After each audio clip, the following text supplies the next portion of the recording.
Meus irmãos, paz a todos, amém? Vocês estão felizes, meus irmãos? Amém. Coisa boa é estar na presença do Senhor, porque na presença do Senhor há fartura de preocupação, não é isso? Há fartura de agonia, é isso? Há fartura de aperreio, é isso? É ou não? Há fartura de quê? Alegria. Então, se alegre no Senhor, porque Ele tem cuidado de você, tem cuidado da sua igreja. E eu fico muito feliz também em ver esses testemunhos dos nossos irmãos, porque o Deus que nós servimos é um Deus que ainda opera sinais e prodígios hoje em nossos dias. Por mais que existam pessoas que pensem diferente, mas não há como discutir os fatos, porque aquilo que Deus tem feito é uma realidade na vida daqueles que creem no poder do seu nome. E nós somos uma igreja que crê que o Deus que nós servimos não apenas operou no passado, mas Ele opera no presente. Ele opera. E nós estamos estudando o livro de Tiago, e vamos falar também um pouco sobre isso, né? Nesse fechamento do livro de Tiago, ele vai falar novamente sobre algo que ele falou no começo, nos primeiros capítulos da sua carta, quando ele diz para que nós oremos, mas oremos com fé, com confiança, sem duvidar, porque aquele que ora duvidando não recebe. Aquele que ora com dúvida no seu coração de que Deus é um Deus que pode fazer segundo a sua vontade, não recebe. Mas aquele que ora crendo que Deus, Ele é poderoso para fazer a vontade dEle na nossa vida, esse recebe no tempo de Deus. E nós cremos nisso, meus irmãos. Nós cremos que Deus, Ele tem respondido às orações desta igreja. Abra sua Bíblia na carta de Tiago, no capítulo 5. Nós vamos estar fazendo o fechamento hoje dessa série de exposições sobre esta epístola, adiantando aos irmãos que a partir da próxima semana nós vamos estar trabalhando a epístola de 1 Pedro, certo? A partir da próxima semana nós vamos estudar a epístola de 1 Pedro. Em conversa com o nosso pastor essa semana, falamos sobre uma sequência de estudos, de exposições bíblicas que fossem de fato atender às demandas da igreja.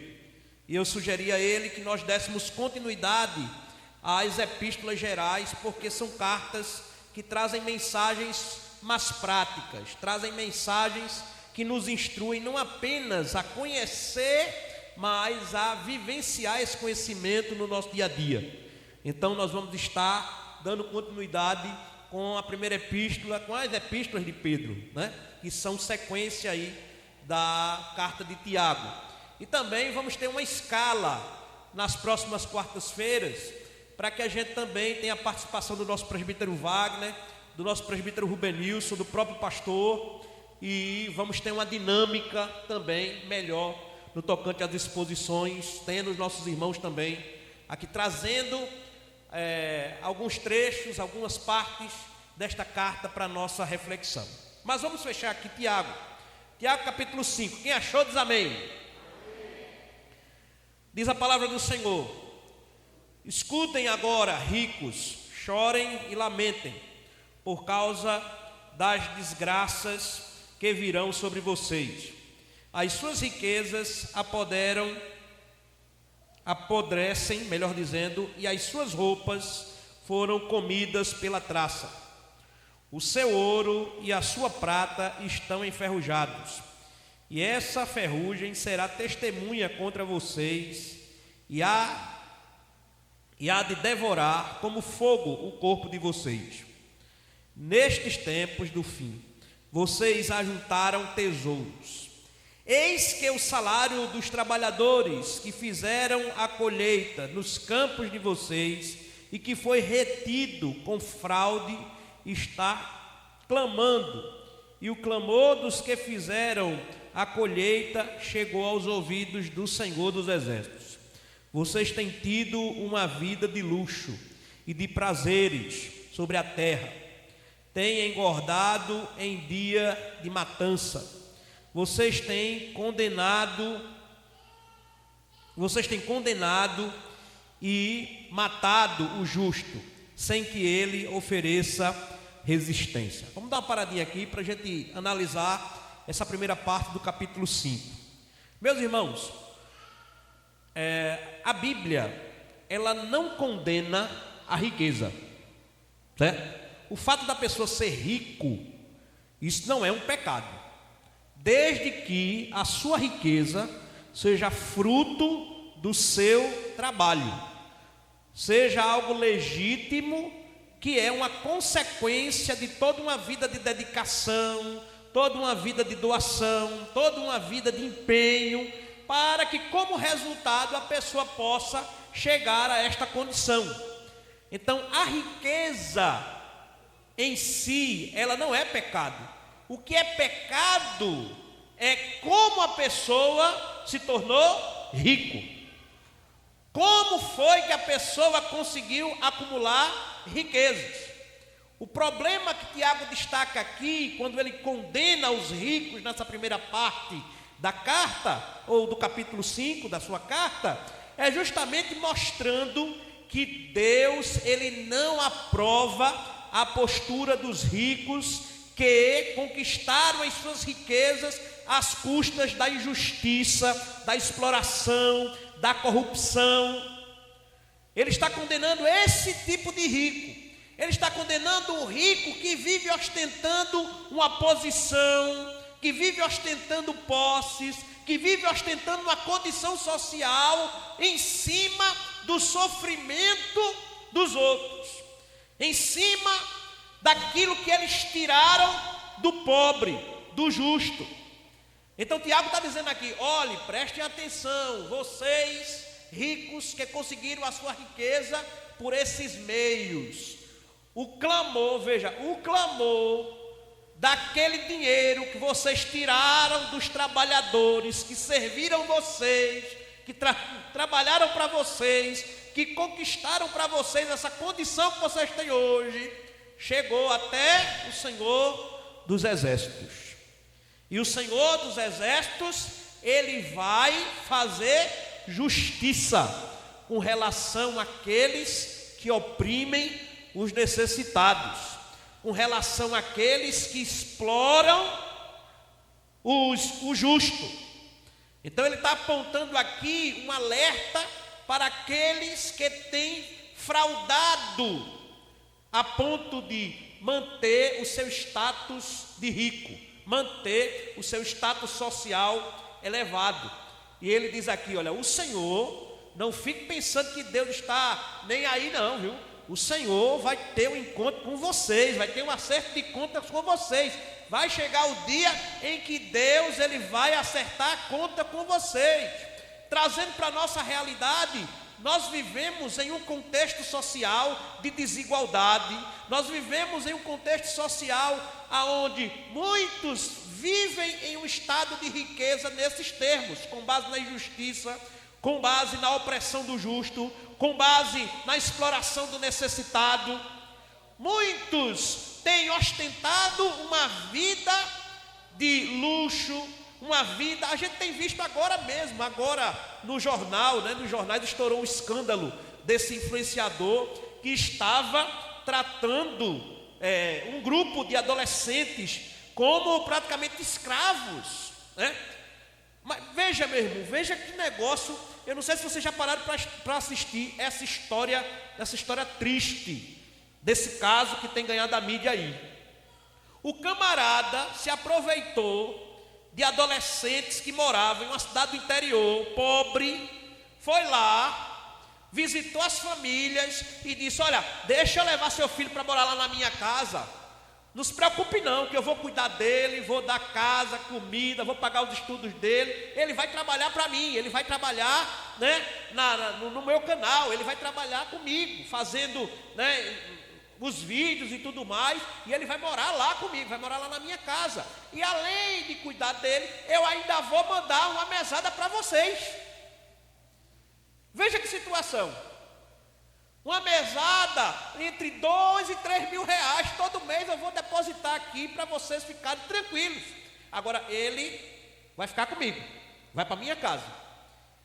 E levaram esses meninos lá para a casa dele. Lá na casa dele os meninos não tinham direito a ter celular. Os meninos tinham um estilo de vida onde eles praticamente viviam em função de produzir conteúdo para a internet. Os meninos não estudavam.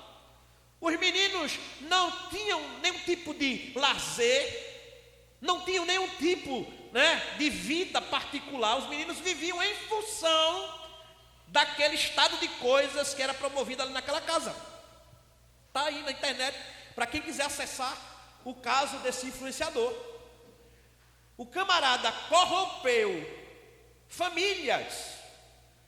O camarada comprou a dignidade de famílias para se valer do talento desses adolescentes para benefício próprio, para promover quem? A sua própria marca, seu próprio nome, seu próprio status. Esse tipo de riqueza é justamente a riqueza que Tiago está condenando aqui. A riqueza exploradora, a riqueza que promove a injustiça, a riqueza que não tem nada a ver com o fruto do digno trabalho, mas tem a ver com a extorsão de pessoas que estão em uma situação de vulnerabilidade. E isso é reprovado diante de Deus. Deus, ele não abençoa. Ainda teve um negócio, rapaz, é muita coisa, viu? Ainda teve uma pseudo-profeta, que foi no casamento desse rapaz com outro rapaz, e chegou lá no casamento, foi chamada para orar pelo casal, e chegou lá, não somente orou, como profetizou para ele no casamento. Ore, porque Deus tem um plano na sua vida, porque foi Deus que lhe levantou e tudo mais, e pererê, e tarará, Só você vendo o teatro ridículo, e aquilo ali, olha, uma repercussão, profeta moderna, dá uma mensagem a fulano de tal, no seu casamento. Isso aí, meu irmão, é um escárnio ao Evangelho. Isso é um escárnio, porque isso dá a entender que Deus está legitimando esse tipo de prática, esse tipo de postura. Isso está dando a entender que Deus está de acordo e Deus está abençoando esse tipo de coisa, quando Deus não tem nada com isso. Os olhos de Deus para esse tipo de situação são olhos de indignação. Os olhos de Deus para a injustiça, os olhos de Deus para aqueles que praticam tais coisas, são olhos de ira, de indignação, são olhos de santa indignação.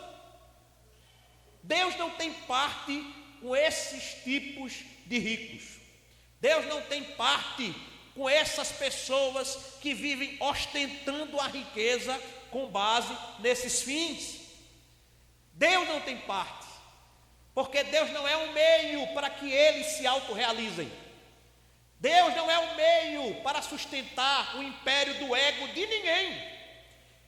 Deus não é um meio para enriquecermos e acharmos que por conta de chegarmos a determinado nível social, estamos isentos diante de Deus. Não estamos isentos diante de Deus, não. Quanto mais nós evoluímos, quanto mais nós crescemos, quanto mais nós conquistamos, mais a responsabilidade cresce diante de Deus. Se hoje, Joab, você tem uma Kombi, se você um dia chegar a ter uma Ferrari, você vai ter uma responsabilidade muito maior diante de Deus. Se hoje, camarada tem uma barraquinha de confeito e amanhã ele tiver uma empresa multinacional, a responsabilidade dele vai crescer ainda mais diante de Deus, porque ele vai ter uma responsabilidade ainda maior de glorificar a Deus com as suas conquistas.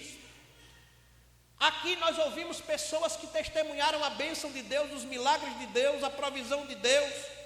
Porém, Deus abençoa, Deus ele provê, Deus ele cuida. Sabe para quê, meu irmão? para que nós venhamos a glorificar o seu nome, para que todas as nossas vitórias apontem para Ele, para que todas as nossas conquistas promovam Ele, para que aquilo que a gente conquistar, aquilo que a gente crescer, aquilo que a gente ganhar, seja graças a Deus. Nada é nosso, tudo é dele. Você não tem nada, eu não tenho nada.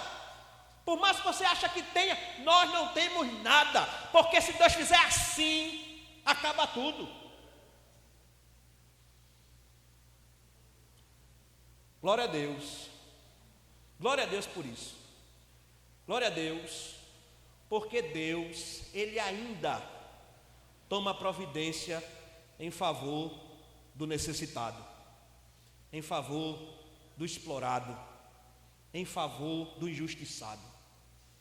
Glória a Deus, porque Deus, Ele permite até um certo tempo, mas quando chega o momento de Deus virar as coisas, mudar a realidade, Ele faz e faz bem feito. Israel passou 400 anos escravos no Egito. 400 anos.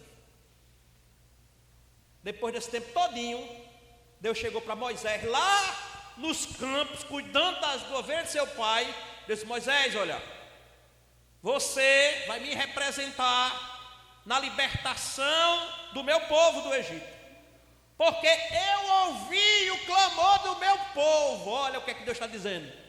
Eu ouvi o clamor do meu povo. O meu povo está sendo maltratado, injustiçado. O meu povo que está lá, né, em uma condição de serviçais do Egito. Eu ouvi o clamor dele. Eu vou mandar você para libertar eles. Você vai lá e você vai ser o agente pelo qual a situação do meu povo vai ser mudada. Eles vão sair de lá, eu vou levar eles para uma terra aonde eu vou abençoar eles. Mas foi depois de quantos anos? De 400 anos, meu irmão. Mas aconteceu. Deus libertou seu povo, mudou a situação e fez com que aquele povo fosse um povo abençoado. Então Deus, Ele não aprova riqueza ilícita. Deus não aprova. Você pode ser o melhor dizimista da igreja, mas o seu dízimo, ele não compra a bênção de Deus. A bênção de Deus, ela é dada por graça. Deus, Ele não lhe abençoa porque seu dízimo é bom. Deus, Ele te abençoa porque Ele te ama e porque a graça dEle te alcançou. Continuando aqui no capítulo 5, além de falar sobre a questão dos ricos, ele vai falar sobre a paciência que os irmãos deveriam ter diante dos momentos de dificuldade. Portanto, irmãos, sejam pacientes até a vinda do Senhor. Eis que o lavrador aguarda com paciência o precioso fruto da terra, até receber as primeiras e as últimas chuvas. Sejam também vocês pacientes e fortaleçam o seu coração, pois a vinda do Senhor está próxima. Irmãos, não se queixem uns dos outros, para que vocês não sejam julgados. Eis que o juiz está às portas. Irmãos, tomem como exemplo o sofrimento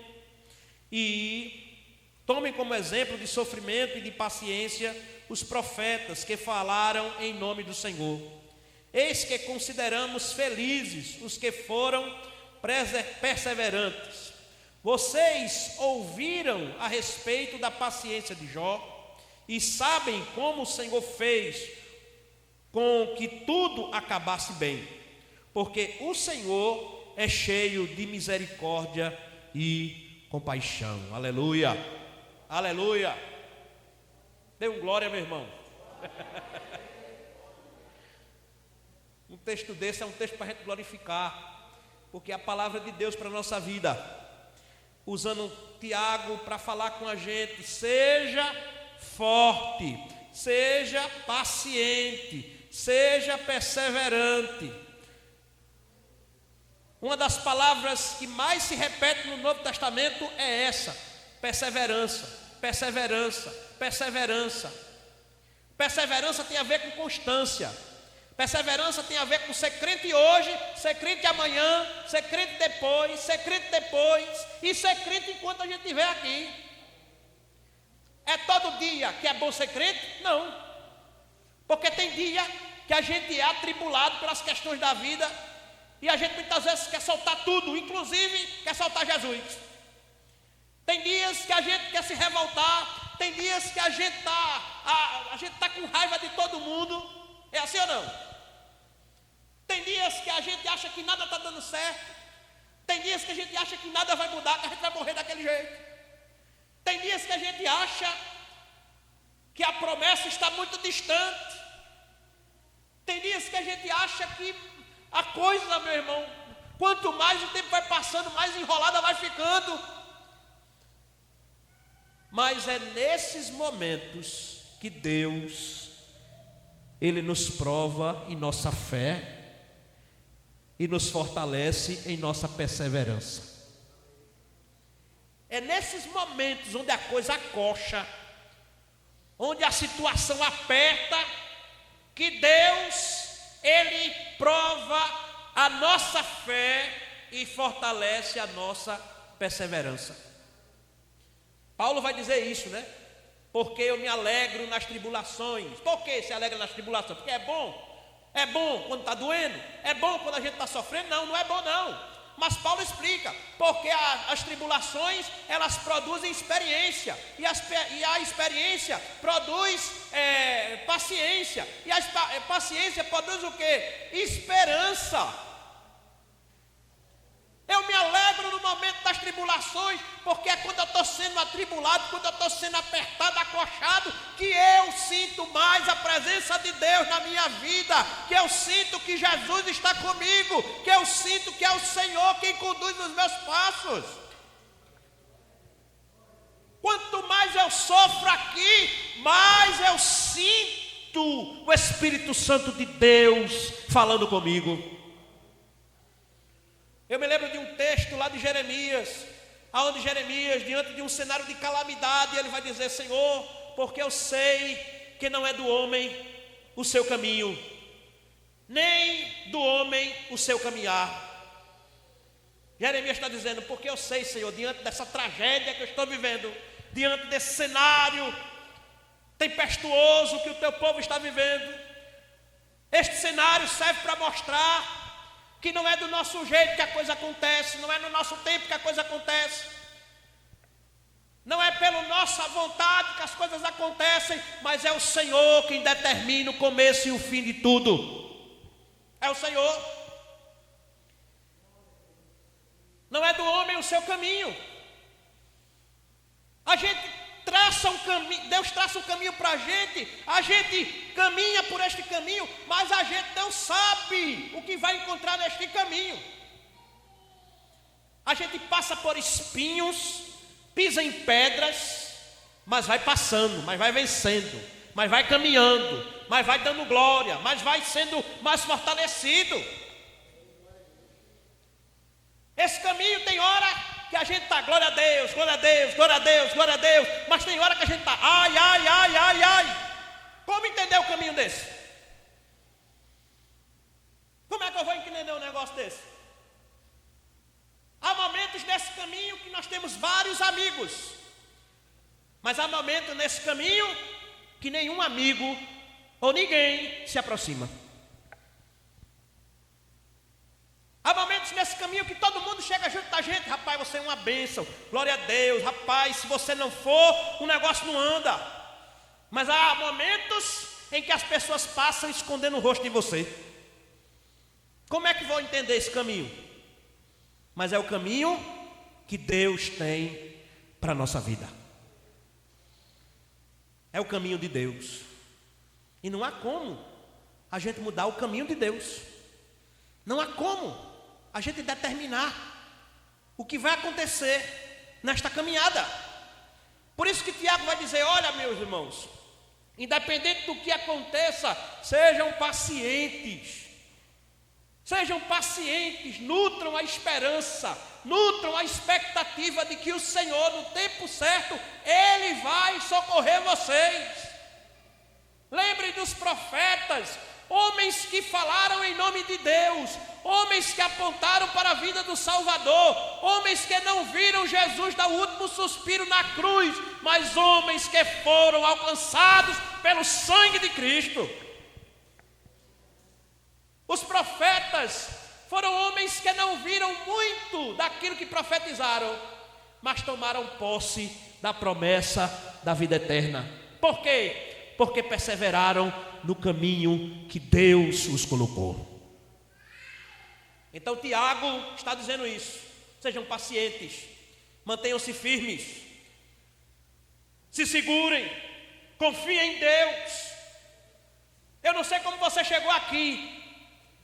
Teve gente aqui contando testemunho, mas talvez tenha gente chegando aqui cheio de bronca. Talvez tenha gente que chegou aqui cheio de questões para colocar diante de Deus. Talvez chegou gente aqui que tem orado por várias quartas-feiras, que tem ouvido durante várias quartas-feiras que Deus vai fazer, e até hoje Deus ainda não fez. Mas a palavra de Deus para a gente é: seja paciente, seja paciente, seja paciente. A palavra de Deus para você é essa: tenha paciência. Mas Senhor, eu já estou há não sei quanto tempo nesse propósito, há não sei quantas quartas-feiras, há não sei quanto tempo eu estou aqui na porta, na brecha. Tenha paciência, continue na brecha, continue na porta, continue no seu lugar, porque no tempo de Deus a bênção vai te alcançar. Seja perseverante. E partindo aqui para a última parte do texto, a partir do versículo 12, ele vai dizer o seguinte: acima de tudo, meus irmãos, não jurem nem pelo céu e nem pela terra, nem por outra coisa qualquer, mas que o sim de vocês seja sim e que o não de vocês seja não, para que vocês não incorram em condenação. Aqui ele está falando sobre a palavra do crente. A palavra do crente tem que ser uma só. O crente não tem que ficar dizendo: não, eu juro por Deus. Não, você não tem que ficar apelando a isso. Se você é crente em Jesus Cristo, a sua palavra é uma só. Se é sim, é sim. Se é não, é não. Esse negócio: olha, tu vai vir domingo, rapaz, eu juro que eu vou vir. Não, não é jurar que vai vir. É você se organizar e vir. Mas se não der para vir por alguma circunstância, por algum problema, também dizer: olha, eu não vim porque não tive condições. Não é jurar por Deus ou jurar por qualquer outra coisa. Porque essa jura, segundo a percepção de Tiago, é uma jura que vai acabar comprometendo negativamente a gente. Não adianta e usar isso como uma desculpa para que a gente eventualmente não cumpra a nossa palavra. Nós temos que ter uma palavra só. Temos que ter uma só posição. Se é sim, é sim. Se é não, é não. Se você está, está. Se não está, também não está. Se você está envolvido, se você faz parte, se você é membro, se você é alguém que Deus chamou para fazer parte desta obra, então faça parte dessa obra. Não precisamos estar inventando narrativas ou juramentos. Não, nós precisamos nos comprometer com convicção com Deus que nos chamou. Porque o compromisso que nós firmamos é com Deus. Não é com Wagner, não é comigo, não é com ninguém. O meu compromisso de estar aqui nas quartas-feiras, nos domingos e nos outros dias, antes de qualquer coisa, antes de eu ter o título de presbítero, o meu compromisso de estar aqui é com Deus, porque independente de título, de instituição, independente de qualquer coisa, a minha aliança é com Deus. Meu sogro gosta de dizer uma coisa que é bem interessante. Ele diz: eu fiz negócio com Jesus. Eu não fiz negócio com homem, eu fiz negócio com Jesus. Então, por eu ter feito negócio com Jesus, eu vou cumprir a minha parte. No que depender de mim, eu vou me dedicar para fazer a minha parte. Não adianta a gente estar com desculpa, não adianta a gente estar com: olha, eu ia vir, mas é porque eu pensei, é porque, olha, eu ia fazer, mas não adianta. ou a gente toma uma posição clara, objetiva, ou a gente está, ou a gente não está. Porque não dá certo. O Tiago está dizendo aqui, não dá certo esse negócio de estar com conversa, estar com juramento, não dá certo. Que a sua palavra seja sim ou não. E continuando aqui o texto, ele diz: alguém de vocês está sofrendo? Faça oração. Alguém está alegre? Cante louvores. Olha o que é que ele está dizendo aqui. Alguém de vocês está sofrendo? Orem por ele. Intercedam por ele. Mas se há alegria entre vocês, cantem louvores. Mas muitas vezes eu acho que a gente troca as coisas, né? A gente muitas vezes troca as coisas. Quando a gente está alegre, a gente fica meio assim, desanimado, meio acabrunhado. E quando a gente está triste, a gente fica meio, né? A gente parece que não entendeu um pouco essa dinâmica que o Tiago ensina aqui. Mas Tiago está dizendo para que a gente trate as coisas como elas são. Se há alguém que precisa de oração, de intercessão, se há alguém que precisa de apoio, que a gente possa apoiar, que a gente possa orar, que a gente possa interceder, que a gente possa abraçar, que a gente possa ajudar essa pessoa com o nosso melhor. Mas se há um momento de ações de graças, de regozijo, de alegria, de celebração, nós temos que celebrar. Não é pecado ser alegre não, meu irmão. Não é pecado não. Não é pecado você glorificar a Deus, você dizer aleluia. Não é pecado não. Essa semana eu estava até lá no seminário, eu falei, meu irmão, solta esse glória. Para quem está aprendendo? Tem gente que fica, não, meu irmão, não fique prendendo não, solte. Porque se você está feliz, este é o lugar para que você glorifique a Deus mesmo. Não, porque tem que manter a ordem e a decência. Você não vai bagunçar a ordem e a decência do culto se você der glória a Deus, não.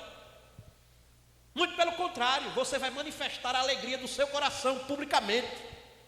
Você vai colocar para fora aquilo que está dentro de você. Então por isso que não é pecado você dar glória, você dar aleluia, você manifestar a sua alegria. Porque se é um momento de alegria, de celebração, devemos cantar louvores ao Senhor.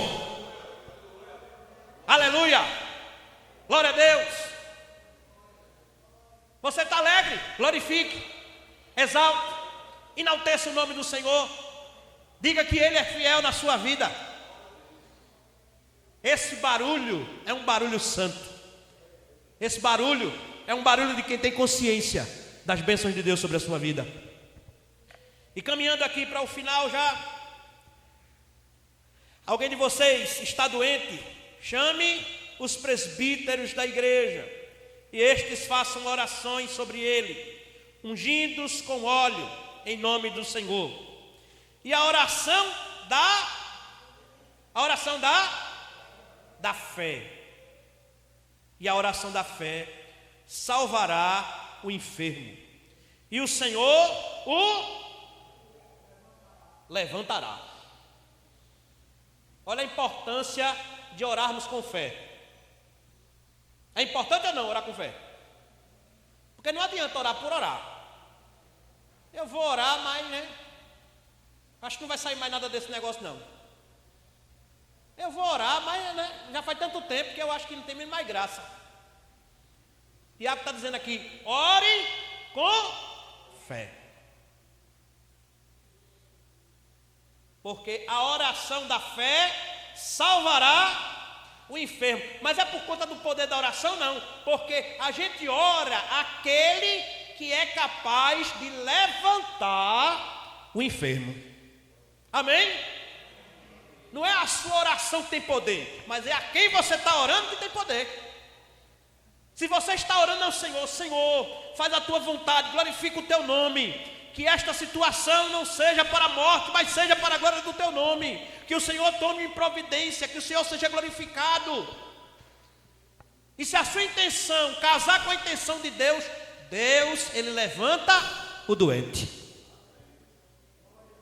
Porque a palavra de Deus diz: a oração da fé salvará o enfermo, e Deus levantará o doente.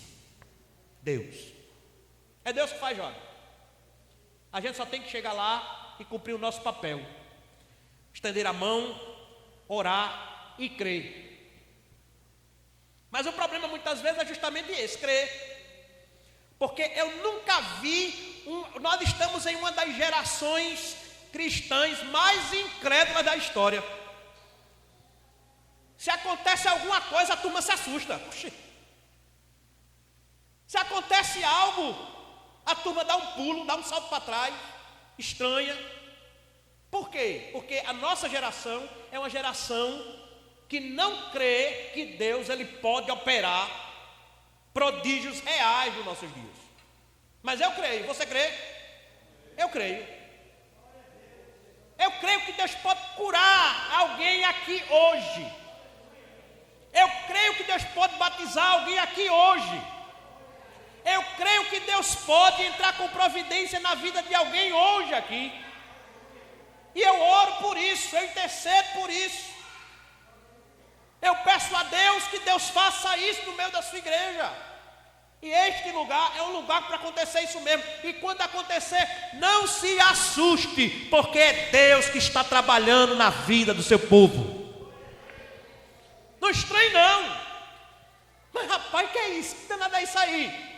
Não estranhe não, porque é Deus quem está passeando no meio da sua igreja, através do seu Espírito e operando na vida dos crentes. Não estranhe não. Dê glória a Deus. Exalte o nome do Senhor. Se coloque no lugar: Senhor, eu quero ser usado. Usa a minha vida, eu quero, Senhor.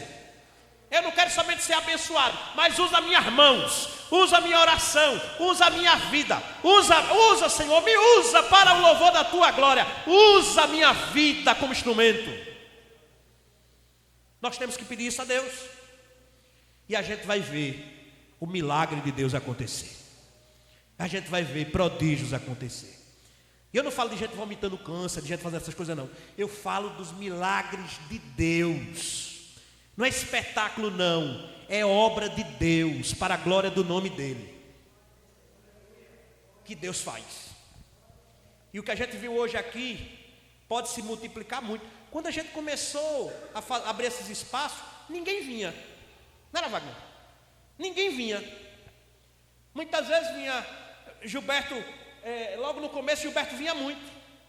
E Gilberto, ele vinha para contar bênçãos que ele ainda não tinha tomado completamente posse, mas ele aqui deixava a gente, informado sobre como Deus estava trabalhando, e era uma bênção, porque a gente estava acompanhando, a gente estava orando, e a cada testemunho dele aqui, a gente estava dando glória a Deus. E a cada oportunidade que ele chegava aqui, que ele dizia: olha, meus irmãos, eu ainda não, mas eu creio que está perto, eu creio que eu vou receber. E ele chegou aqui hoje e recebeu.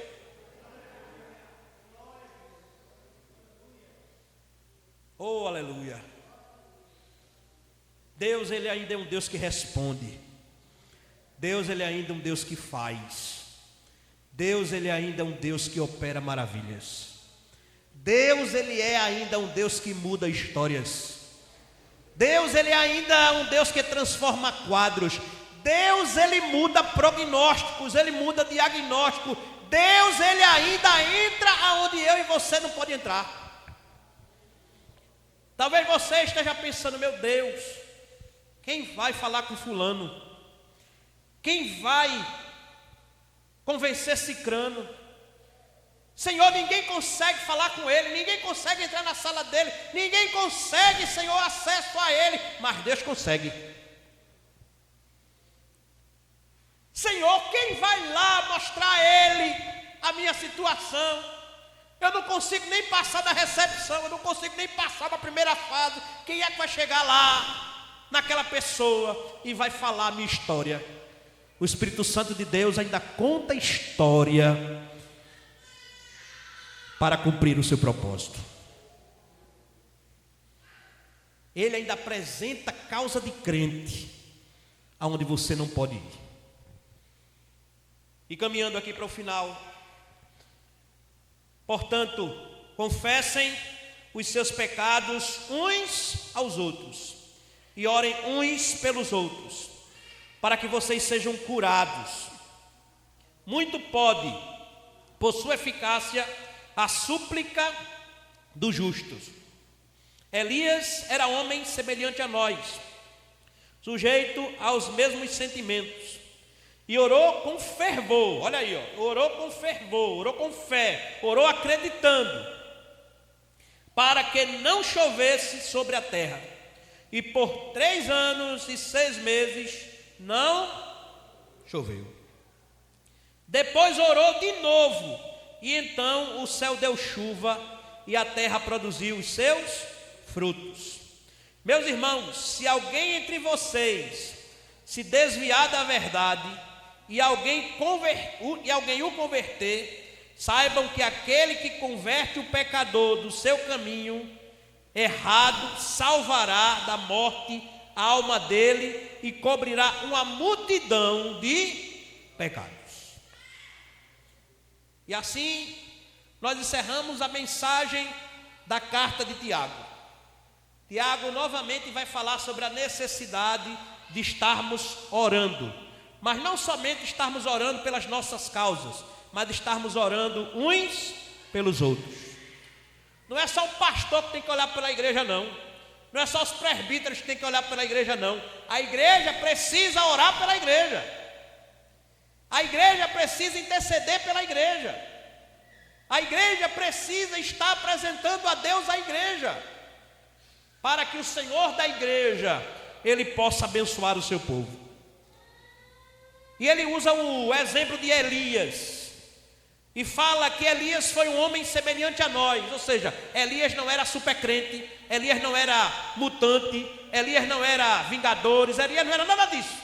Elias era um homem semelhante a mim e a você, mas ele orou ao Senhor com fé, com fervor, confiando que Deus não apenas o ouviria, mas que Deus faria a vontade dele juntamente com Elias. E foi o que aconteceu.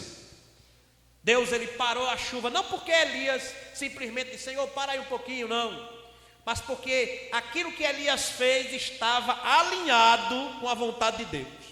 Então o que Elias fez não foi convencer Deus a fazer o que ele queria, mas foi confirmar aquilo que já era a vontade de Deus. E Deus naquele instante parou a chuva, mas depois voltou a chuva através da intercessão do seu filho. Porque aqueles que intercedem ao Senhor, confiando na sua providência, esses não apenas são ouvidos, mas esses são atendidos pelo Senhor. E ser atendido pelo Senhor não quer dizer que Deus vai fazer o que eu quero. Ser atendido pelo Senhor não quer dizer que Deus vai fazer a minha vontade.